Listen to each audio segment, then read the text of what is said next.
Welcome back to Wheelspin Moto. This is Matt and thanks for stopping by to watch another one of our ride videos. In this video we have Slick Rock, another must ride for Utah. Slick Rock and the surrounding area is a popular destination for bicycles, dirt bikes, trials bikes, UTVs, jeeps, and crawlers. This is both good and bad. Good because there are plenty of cool people to meet, watch, and help you out if you need it.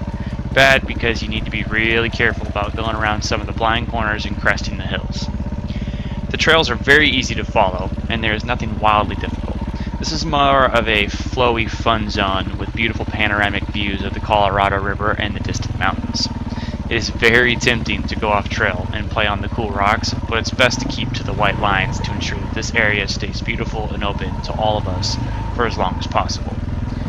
As you'll see in the video, it's about 99% slick rock with patches of sand here and there.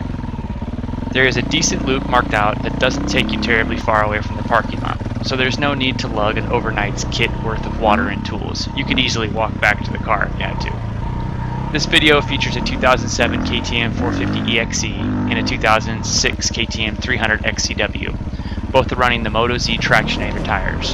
The 450 is full tubeless while the 300 is using heavy tubes. There was zero problems with traction using this setup. We were at Slick Rock in October and the parking lot was about half full. While we saw a fair amount of people in this area, this was the only place during our whole week in Moab that we came across other riders. So it just goes to reinforce the popularity of this area. This is a pretty fun introduction ride to the Moab area, and I'll be hitting it again when we go back. If you have any questions, leave them in the comments. Please hit the like button and don't forget to subscribe for more videos. Thanks again for watching and enjoy the rest of the video.